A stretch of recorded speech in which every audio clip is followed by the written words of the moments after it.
Welcome to Wellness Miss. We are really excited today to be talking a little bit about sustainability and the environment. This has been really important to us all along just because wellness is so much more than just the foods we're eating or how we're moving our body or doing our self-care. It's more about the collective, and that includes how we treat the earth too and how we procure our food. So we're really, really excited to have Lily on today. So Lily is currently studying to become a registered dietitian, specializing in inflammation and autoimmunity. And she also holds a bachelor's in natural resources from the Rubenstein School at UVM. Is that the University of Vermont? It is. So when she started down the RD path, it became instantly obvious that there was no escaping environmentalism because we are nature. When she's not crying over her chemistry homework, you can find her teaching yoga or hiking in the woods. We've all cried over that chemistry homework. Welcome, Lily. I feel like it's a prerequisite to the field. Oh my gosh, I always see that meme that's like, it's a text message or like some kind of message to someone, and it's like recommendations for books that'll make you cry, and it's always that chemistry book.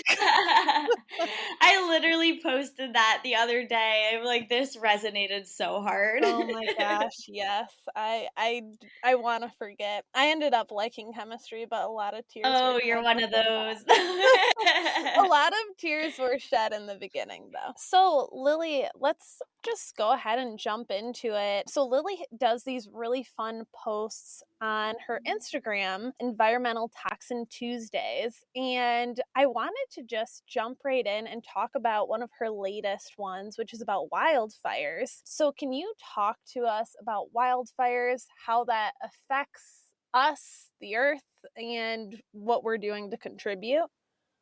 Yeah, absolutely. This is such a scary one. I think the scariest part is just the obvious trend of the increase in wildfires coinciding with the increase in temperature. This is exactly what scientists have been predicting, and we're seeing it play out in real time. There's a few things that goes into the prevalence of wildfires and why they've really taken off over the past couple of decades.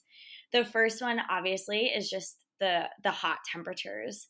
So when you have an area that's being exposed to excess heat, that's when you're going to be faced with a drier land. Why is the earth warming?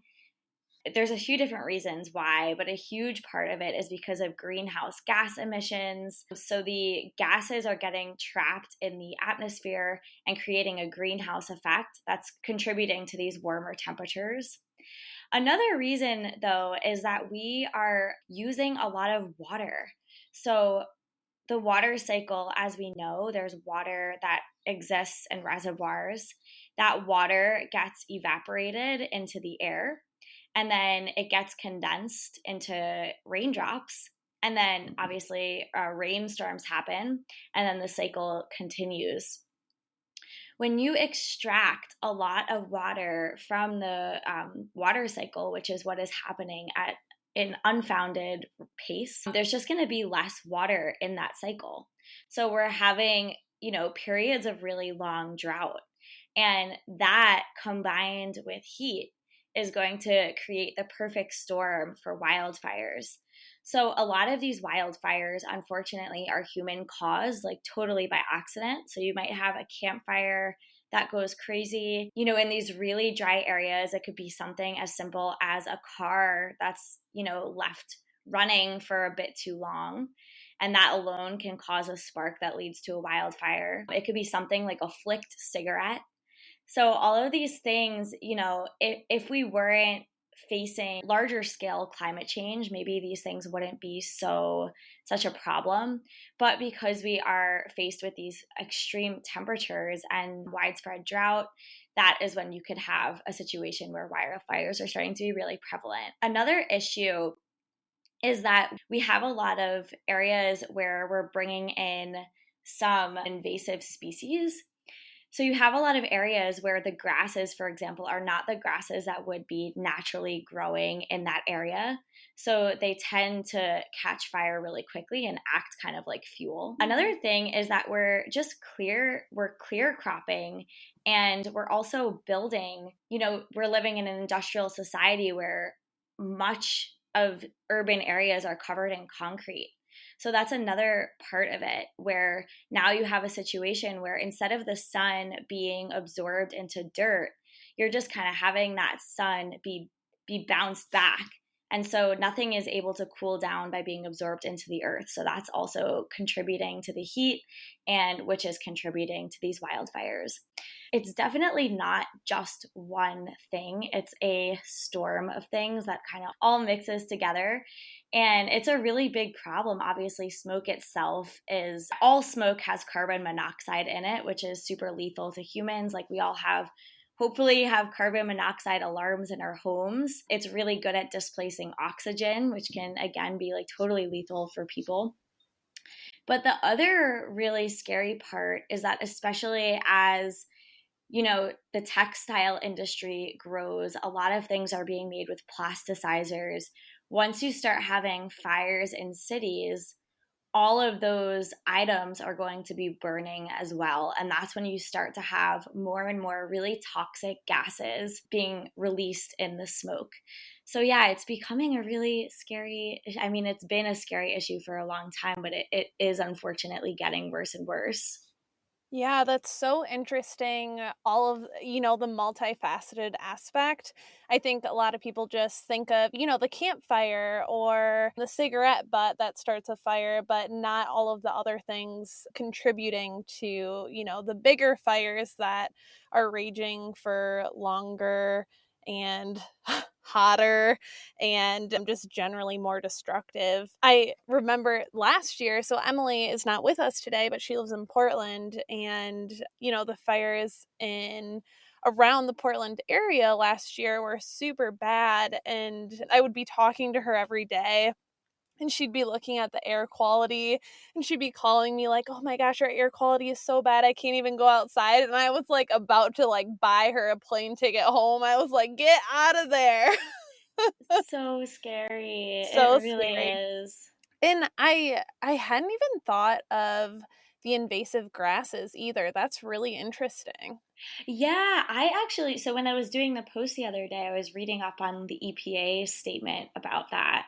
And I was like, oh, because I also hadn't thought of that before. So that was really interesting. But it's on the EPA website if you want to read more about it. Yeah, that's cool. I'm sure just, like landscaping businesses and homeowners are looking at grasses that they just think look really pretty and aren't necessarily understanding the implications that that can have. Yeah, I think, yeah. I mean, I would say that's probably, it's definitely not the largest part of the issue, but Mhm. it all contributes for sure. Right. Yeah, every little bit. Every little bit, yeah. So you talked about water too, and there being less water. So can we talk a little bit about water awareness and water in our foods and water that we're using on crops and everything like that? Yeah, definitely. So this is the one that really keeps me up at night. It really does. It's so alarming once you start to really peek under the hood. And this is the one. So actually, before decided to become an RD, I was working in a newsroom for a year. And it was just so shocking to me, like how much we didn't cover any of these stories. And so as a result, I think the public just really has no idea.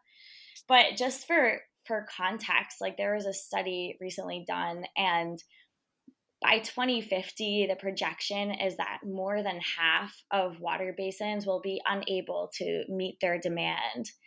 So You that's said so 2050? 2050. Oh Yeah. my, that's not very far away. No, and that's also, so that's not even taking into account like big flood events that can lead to contamination.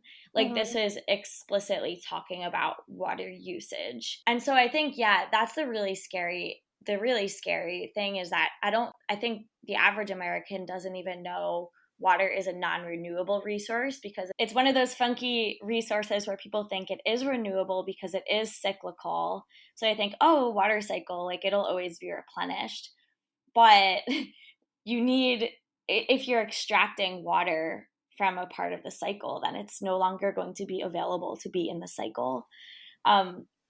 So yeah, I think that's the really crazy part. And then just connecting it to food. And this, I think, is just, it's a good thing to know about when you're picking your food. Like if you are interested in starting to become more environmentally conscious. And some people, I think that there's definitely a trend of saying, oh, sustainable eating means being a vegetarian. And I think that not everybody totally understands why, and the Yeah. why part. And by the way, I'm not a vegetarian. At least 2 of my meals in a day are going to be vegetarian or vegan. Another thing is like people get very freaked out about the idea of giving up meat, but just changing 2 meals a day and keeping one of your meal a day meat forward. But just to give like context, drawing it back to the water. So to produce 1 pound of beef, you need 1,847 gallons of water. So quite a Wow. bit. And Yeah. then comparing that to tofu, for example, you only need 302 gallons of water. And again, I think it's also, so beef, like that's a very large animal. Like cattle is a very Right. large animal. And so it's very intuitive to think that if you're eating a smaller animal, that it would require a lot less water. So for example, producing 1 pound of chicken only requires 518 gallons of water. So a lot less. Another interesting thing about cattle is methane is actually one of the top greenhouse gases they've come out to say in the past few years. And cows produce methane. So that's another reason why I think if you are trying to be a little more sustainable, like if you are going to be eating meat, maybe you consider sticking to more chicken based meals and slowly scaling back on the cattle. Because again, I don't think that we can continue. I mean, we can't continue using this much water forever. Like it's going to bottom out. It's not even an if. Right.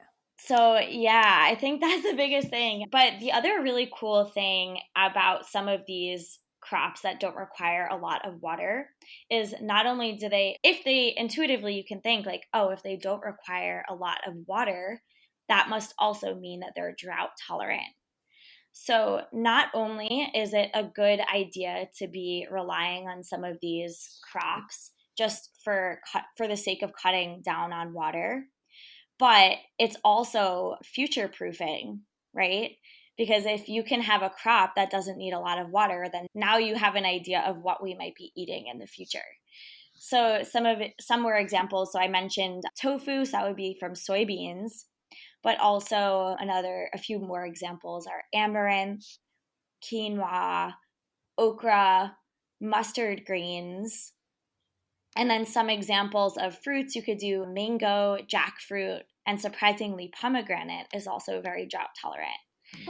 That's Yeah. surprising with, just the nature of How juicy it pomegranates being so is. juicy. I Yeah. know. Well, that's the interesting. I mean, think of a cactus, right? It's got so much Mhm. moisture on the inside. But yeah, I think it's just like being aware of some of these crops that are not going to require a lot of water, A, for preserving water, but B, for also having an idea of like what we can eat in the future when there is not a lot of water left, which as I mentioned is I think going to come a lot sooner than people realize.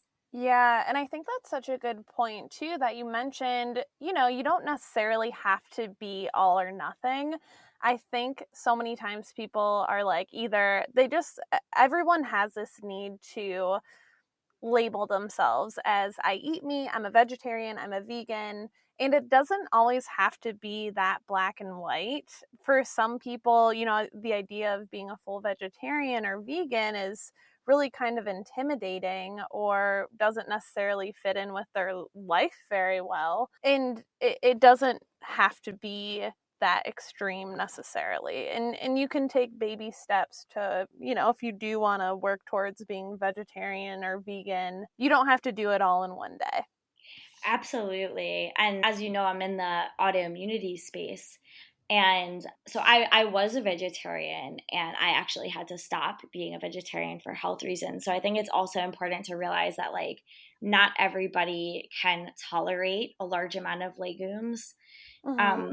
and seeds. So yeah, it's just like, it's trying to work with what we have and just be cognizant. And even, I mean, even if people ate 2 plant meals a day, like that alone could cut down emissions drastically.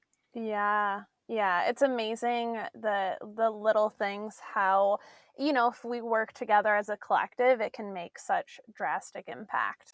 Absolutely. Absolutely. So for folks wondering other tips, like, maybe how they can grow food at home, if someone's thinking, oh, I live in an apartment or I have a small house with not a big yard, is it possible for them to grow food at home and kind of have a farm to table situation? Oh my gosh, absolutely. Yes. So yeah, I've hopped around quite a lot in jobs since my first degree before deciding to go back to school to be an RD. But one of my jobs, I worked at this awesome farm called Little Wild Things Farm. Hmm. And I seriously recommend checking it out. It's a microgreen farm. It's 100% indoors, and they basically stack trays and use lights, but they do use soil, and they export like thousands and thousands of pounds of food a week. It's so awesome. Oh, But wow. I think that was the first time I realized like the full potential of what can be done in an urban space. So anyway, so my boyfriend and I recently moved to a small urban apartment. And before that, we lived in a row house. We had an awesome garden in our backyard, but now it was a lot harder. So we ended up doing something called the Kratky method. For those listening, I definitely recommend looking this up. It's spelled Kratky. I'm Um, really excited to hear about this. I've never yeah, heard of it. it's so cool. It's so cool. So this guy developed this method as a way of helping out in food deserts, because I think it has a ton of potential there. And I think what's so cool about it is that it's very low maintenance. So when you set it up, the whole idea is that you literally don't do anything.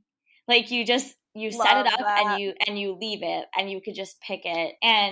And yeah, it's just great for people who are living busy lifestyles but still like want access to fresh food and don't have a ton of space to grow it. So it's just perfect. It does have its limitations, I would say. So it's especially good for growing leafy greens. It's not as good as growing things like tomatoes. But that being said, I mean, even if like we had a basil plant and we couldn't even keep up with the amount of basil, like you could make a full salad every single day and it would still be too much. Like, Oh, yeah, wow. like we threw away a ton because we literally couldn't eat it as fast as it was Yeah. growing. Wow, Um, that's it amazing, was though. amazing. Yeah. So the way it works, you just basically get a big crate from Home Depot, like a big plastic crate. And if you have a drill, that's helpful. You can drill like 2-inch holes in the lid. If you don't have a drill, you can also use like a styrofoam tray type thing and just cut holes in it. Mm. But then you'll need a bunch of netted pots. If you don't know what that is, I just recommend looking it up. I didn't know what it was either before I started looking into this, but it's kind of what it sounds like. They're just these little pots that have like slits in them.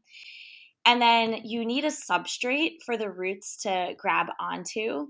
So I recommend getting clay balls. If you literally look on Amazon, go to clay ball substrate, you'll find it. Okay. Um, so what's so cool about it too is the water creates its own ecosystem of bacteria. So you really don't need to add anything to the water. Like you just literally let it sit. And that is enough for the plant to grow, which is quite amazing. There's a lot going on in the water. That being said, just because of the nature of our tap water, it's important to test the pH. So I recommend getting a pH reader. So again, something you can find really easily on Amazon. You just get a little test tube, you take a water sample, add the pH solution and shake it up, and then it'll tell you what the pH of the water is. And then if you see the water, and then you need acid and base solution. So there's a kit that comes with all three of those things in it. So the pH reader, the acid solution, and the base solution. But yeah, if the pH is too acidic, you add some basic solution. If the pH is too basic, you add some acidic solution, get it just right. And then that's literally it. So it's Wow. it's so simple. So once you, like, the hardest part is the setup. But yeah, so we didn't have a ton of luck growing like right in the netted pots. We had to propagate it first. So Okay. we to get the roots forming. So you can either do this in like they sell them at Home Depot. You could get like a mini little greenhouse thing, or you can just get like basil from the farmer's market. Look up how to propagate it and then just put it in a glass of water, let the roots form, and then transfer it into the larger tank. But yeah, it's pretty awesome. Yeah, that's really cool. And it sounds like, it's not, there's all kinds of, I know, kits you can buy online to grow, vegetables or herbs, and they tend to be kind of expensive. And I mean, this sounds like you could do it at a pretty, low You could price. do this for well under $100. And one thing I forgot to mention is so we tried it without a light at first Mhm. and we didn't get very good results. And then we actually got like a $20 light and we also didn't get great results. So we ended up getting a light in the $80 range. And that's when we had like more basil than we could handle. So I would recommend, like, I think it's worth the one time investment. Again, all of the other materials, you're probably only going to get to like $50 or so with all of that Mhm. included. Like, it's very inexpensive. So all in, it'll probably be like anywhere from like $100, like 110, 120. But yeah, it's definitely going to be cheaper than most of what you find online. Yeah, that's really awesome. That's something we wanted to talk about too, is that I think a lot of times people, think of like the eco-friendly movement and they see, like the reusable bags or like your reusable plastic bags or glass Tupperware, and they're looking at stuff like, oh, like it's starting to get really expensive. Do you have any Mhm. tips for people how they can still, practice a pretty eco-friendly lifestyle without breaking the bank? Yeah, I mean, I think it's the whole joke, right? It's like if you're Yeah, actually being eco-friendly, then you're buying less. right. But there's like this huge marketing push, which we all know, marketing, people who are in marketing, I mean, they're doing a great job, but they're constantly making people feel like they need to buy a bunch of new stuff. No, absolutely not. I would say like the actual eco movement is the exact opposite, where you're trying to buy less. And I think that's also like the beautiful thing about the crack key Hmm. is if you're growing your own vegetables, that's one less thing that you're buying. Yeah, And not only are you, and I think it's also so interesting with that too, is not only are you not buying, but you're actually like, it's one of the healthiest things you can do because you're eating it right off the vine. right. And Right. you're avoiding pesticide use, which is an awesome thing about hydroponics. They're all indoors. So pesticides, I mean, that's another thing that definitely is contributing to climate change on so many different levels Mhm. through like eutrophication in the water. So I mean, I don't know how deep in you want to get, but Yeah, that's something that we can just take a quick minute to talk about pesticides. It's something that drives me yeah. crazy too because, there's always the, I guess, argument between organic and conventional, and a lot of people will tell you, and I know, organic farming, they'll use natural pesticides, but there's always this argument like there's no difference. And I'm always sitting here like it goes so much further than just, you eating it. Like think of the migrant worker in the field that is working with, these like really toxic chemicals It's that they're terrible. spraying, and that's having huge health implications for them. There's no Um protection for farmers. yeah, it's horrible, and I could talk for hours about how irritated I get with people being like, "There's no difference. Don't worry about it. It's fine."